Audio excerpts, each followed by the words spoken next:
आज की जो ये वीडियो है, ये उन सभी लड़कियों और महिलाओं के लिए है, जो अपनी फैमिली वालों को धोखा देकर अपनी ख्वाहिशों को पूरा करने के लिए किसी भी हद तक चले जाते हैं।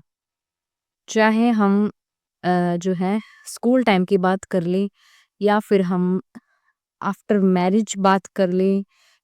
जो है आजकल की जो जनरेशन है वो कुछ ऐसे होती जा रही है कि स्कूल टाइम में भी लड़कियां अपने पेरेंट्स को बेवकूफ़ बनाती रहती हैं। पढ़ाई की आड़ में उनका अंदर ही अंदर कुछ और ही मैटर चल रहा होता है और उसका अंजाम आगे चलकर काफ़ी बुरा होता है। और आज की जो सच्ची घटना है, वो भी एक इसी तरह की लड़की की है। उमा नाम की ये जो लड़की थी, ये उत्तर प्रदेश के सहारनपुर की रहने वाली थी। आज से 15 साल पहले की बात है, जब उमा की शादी का दिन होता है। घर में चहल-पहल थी, शादी की तैयारियां चल रही थी। शादी वाला दिन आ जाता है और जो है उमा की बहन जो है उमा को हर जगह करके कोने में ढूंढ रही थी, लेकिन उमा का कहीं कोई पता नहीं चल रहा था। उमा अपने पिता, अपने भाई, अपनी माँ सबसे पूछती है कि उमा कहाँ है, उमा कहाँ है? बारात आने में थोड़ा ही टाइम बाकी है और मुझे उसे ब्यूटी पार्लर लेकर जाना है करवाने के लिए। तो वे सब लोग कहते हैं कि यहीं कहीं होगी, हमें नहीं पता। घर में वैसे ही बहुत ज़्यादा काम फैला हुआ है क्योंकि शादी का माहौल था और बारात आने वाली है। तो वो ये सब कहकर बात को टाल देते हैं कि तुम ही ढूँढ लो, हम पहले ही काम में बिज़ी हैं। बारात आ जाती है और जो है टाइम आ जाता है दुल्हन के स्टेज पर एंटर करने का, लेकिन दुल्हन वहाँ मौजूद नहीं होती। तो दुल्हन के जो पिता थे, वो दूल्हे के पिता के पास जाते हैं और हाथ जोड़कर खड़े हो जाते हैं कि मुझे माफ़ कर दीजिए, हमारी बेटी ने हमें धोखा दे दिया। वो घर से भाग गई है, उसका कहीं कोई अता-पता नहीं है। तो जो दूल्हे के पिता थे वो काफ़ी समझदार इंसान थे। ऐसी कंडीशन में उन्होंने जो है बजाय उमा के पिता की बेइज़्ज़ती करने की जो है, उन्होंने समझदारी से काम लिया। उन्होंने कहा कि चौधरी साहब, हमारी भी हमारे गाँव में काफ़ी इज़्ज़त है और जो है आपकी भी इज़्ज़त है, और कुछ क्यों नहीं कुछ ऐसा काम किया जाए जिससे आपकी भी इज़्ज़त बनी रहे और जो है हमारी भी इज़्ज़त बनी रहे। हम जो है बिना दुल्हन के अगर वापस बारात लेकर जाते हैं, तो हमारी जो है बहुत ज़्यादा बेइज़्ज़ती हो जाएगी। तो उमा जो है वो 3 बहनें थी और उमा सबसे छोटी थी। तो उसकी बहनों की तो पहले ही शादी हो चुकी थी।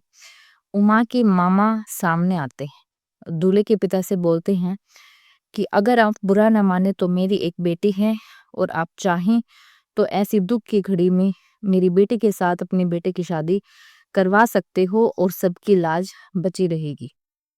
तो जो है अ, दूल्हे की शादी उमा की मामा की लड़की के साथ हो जाती। उसके बाद 15 साल का टाइम बीत जाता है। उमा के जो फैमिली वाले थे, उमा के जो 2 भाई थे, टिंकू और जो है एक और उसका भाई था और उसके पिता पवन कुमार।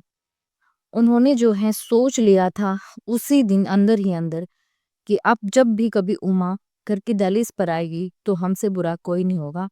वो अंदर ही अंदर जो है उससे रिश्ते सारे तोड़ चुके थे। लेकिन इस बात को 15 साल बीत जाते हैं और पुलिस चौखट पर पहुंचती है उमा के घर, और उमा का सर जो था वो लेकर पहुंचती, यानी धड़ नीचे वाला धड़ नहीं था, केवल सर था उनके पास। और वो सर लेकर जो है उमा के घर पे पहुंचते हैं और उमा की फैमिली को बताते हैं कि ये सर हमें जो है ऐसे-ऐसे एक जगह पर पड़ा हुआ मिला है और इसका इसका धड़ का जो है कई दिन पहले ही अंतिम संस्कार किया जा चुका है। बाद में कातिल को पकड़ा गया, उसने जब बताया तो सर ढूंढा गया है और अब ये सर हम आप लोगों के पास लेकर आए हैं और जो है आप इसका अंतिम संस्कार कर दीजिए। तो उमा की फैमिली वाले कहते हैं कि हमने तो 15 साल पहले ही उससे रिश्ता तोड़ दिया था, लेकिन आस-पड़ोस के लोगों की शर्म से, रिश्तेदारों की शर्म से वो उस सर का ही अंतिम संस्कार कर लेते हैं। यानी जब पुलिस को नीचे का धड़ मिला था, उस टाइम पे उमा की जो है पहचान नहीं हुई थी, उसका सिर ना मिलने के कारण, इसलिए वो एक लावारिस लाश के रूप में पुलिस ने अंतिम संस्कार करवा दिया था। लेकिन जैसे ही वो सर मिला तो पूरी जो है बैकग्राउंड उमा का पुलिस के सामने आता है और तब वो सर लेकर उमा के घर गई थी। पूरा मामला क्या कुछ है, जान लेते हैं। वीडियो पूरी शुरू करने से पहले मैं आपसे रिक्वेस्ट करना चाहूँगी कि मेरे चैनल को सब्सक्राइब ज़रूर करें, ताकि इस तरह की सच्ची घटनाओं पर आधारित वीडियो मैं आपके सामने लाती रहूँ और आप लोगों को जागरूक करती रहूँ। उमा नाम की एक महिला जो है, जो 15 साल पहले अपने घर से भाग जाती है अपने एक जो है जोनी नाम के बॉयफ्रेंड के साथ, और उससे शादी कर लेती। उससे शादी करने के बाद उसका एक बेटा हो जाता है। कुछ टाइम तक तो सब ठीक रहता है, लेकिन उमा जो है वो अपने जोनी जो उसका पति था उसके साथ भी उसकी अनबन होनी शुरू हो जाती है, और जो है वो जोनी से डिवोर्स ले लेती हैं और अपने बेटे को भी उसी के पास छोड़ देती है, यानी जोनी के पास ही छोड़ देती है और अलग रहने लग जाती है। उत्तर प्रदेश के सहारनपुर में गंगोत्री कॉलोनी में वो रेंट पे एक रूम लेकर वहां पर अकेली रहने लग जाती है।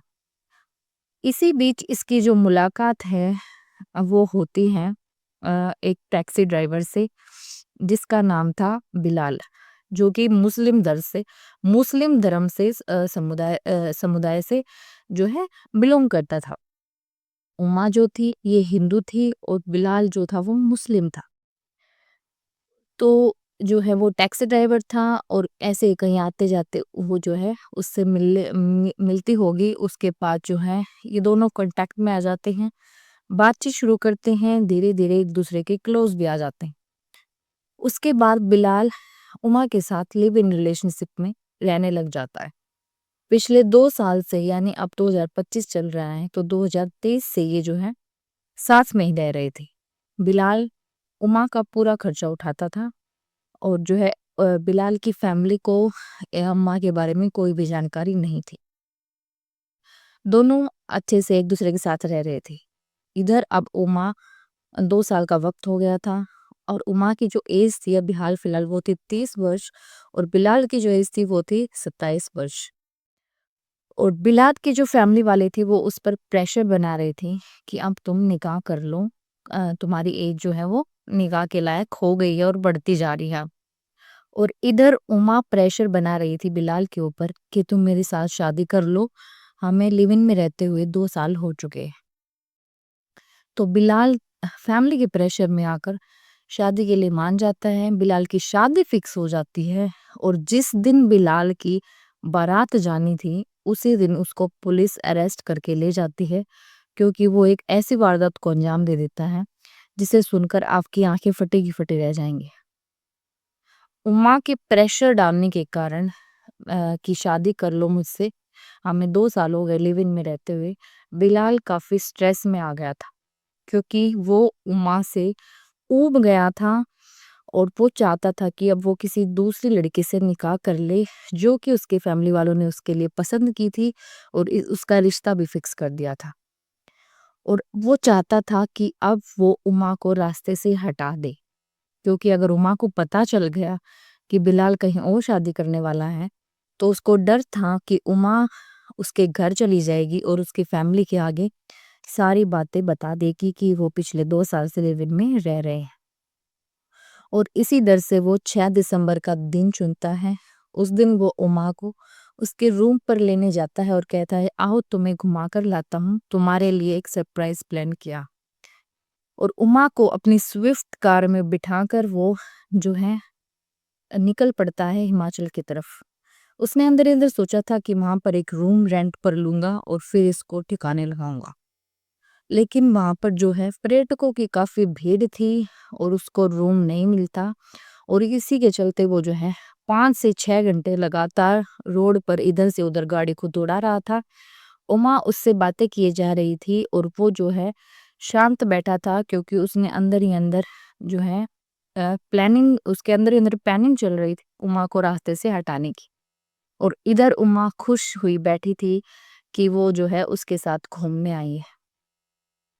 उसके बाद वो शाम हो जाती है और जो है अंधेरा भी होने लगता है, तो हरियाणा की तरफ वो गाड़ी मोड़ लेता है और जो है यमुनानगर स्थित एक जो है पार्क होता है, वो सुनसान सा एरिया होता है, और वहाँ पर जो है वो अ गाड़ी रोक देता है और पीछे से जाकर उमा आगे वाली सीट पर बैठी थी, पीछे से जाकर उसका गला दबा देता। उसके बाद जो है वो मीट काटने वाले जो छुरी होती है वो अपने साथ लेकर गया था। उमा का जो धड़ है, जो सिर है वो धड़ से अलग कर देता है। उसके बाद जो है वो उसके पूरे कपड़े निकाल देता है, यानी नग्न अवस्था में उसकी बॉडी को वहीं जंगलों में फेंक देता है। उसके बाद वो उसके सिर को कहीं और दूर ले जाकर खाई में फेंक देता है ताकि बॉडी की पहचान न की जा सके। इसलिए जो उसने सिर धड़ से अलग किया था और बॉडी के कपड़े भी निकाल दिए थे और सिर और धड़ को दोनों को अलग अलग जगह पर फेंक दिया था। उसके बाद जो है 14 अक्टूबर को जो है उसकी 14 दिसंबर को उसकी बारात जानी थी, उसकी शादी थी, तो इसलिए वो 6 दिसंबर को उसने ये कांड किया था। ये कांड करके वो चुपचाप अपने घर आ जाता है, यानी सहारनपुर में, और वहाँ आकर आराम से सो जाता है और सुबह उठकर अपनी फैमिली को बोलता है कि चलो शादी की तैयारियां करते हैं, निकाह की तैयारियां करते हैं, कुछ ही दिन रह गए हैं, और शॉपिंग करने में जुट जाता है। मामले का जैसे खुलासा होता है वो होता है कई दिनों के बाद, और पुलिस जो है 14 तारीख को ही सुबह के टाइम उसको अरेस्ट कर लेती है, बिलाल को। और पुलिस ने जो है सीसीटीवी वगैरह से और भी जो पुलिस के अ, होते हैं उनके द्वारा जो है मामले की पोल खोली थी, तब जो है जाकर बिलाल को अरेस्ट किया था।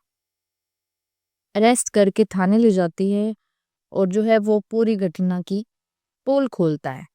उसकी निशानदेही पर जो है पुलिस अ, उमा का जो सिर था उसको ढूंढती है। उधड़ तो पुलिस को पहले ही मिल चुका था और सिर की तलाश थी, और वो बिलाल के मिलने पर पूरी हो गई थी। उसने जैसे बताया जहाँ उसने फेंका था खाई में, वहां पर जाकर पुलिस ढूंढती है तो वो मिल जाता है, और उसके बाद उमा के सिर को उसकी फैमिली वालों को सौंप दिया जाता है। आम पुलिस के सामने सवाल खड़ा था उस हथियार का जिसके द्वारा उसने जो है उमा का सिर धड़ से अलग किया था, क्योंकि वो एक ठोस सबूत था जिसके द्वारा उसे सजा हो सकती है, कठोर से कठोर सजा उसको हो सकती है।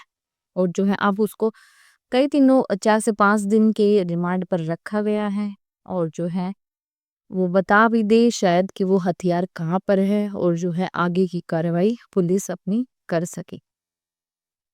वीडियो के अंत में मैं आपसे यही कहना चाहूंगी कि जो लड़की सिर्फ अपना सुख देखती है, पहले तो उसने भागकर शादी की, उसका बेटा हुआ, उसके बाद उसने इस बिलाल नाम के शख्स के लिए जो है अपने बेटे और अपने पति को भी छोड़ दिया। उसके बाद इस बिलाल ने ही उसको ऐसे भयानक मौत दी जो वो सपने में भी नहीं सोच सकती थी। इतनी जिंदगियां उसने खराब की और लास्ट में अपनी भी जान गंवा बैठे। तो और भी ऐसी लड़कियां या जो महिलाएं हैं जो ऐसे काम करती हैं, जो लिव इन में रहती हैं और जो है अपने पति को छोड़ती हैं, या जो घर से भागकर शादी करती हैं, वो जो है सतर्क हो जाएं, जागरूक हो जाएं। वो जान लें कि आगे चलकर इसका अंजाम जो है वो इतना भयानक, इतना बुरा, इतना दर्दनाक होगा कि आप अंदाजा भी नहीं लगा सकते। मिलते हैं नेक्स्ट वीडियो में एक और ऐसी ही सच्ची घटना के साथ। अपना ख्याल रखें, सतर्क रहें, जागरूक रहें। जय श्री राम।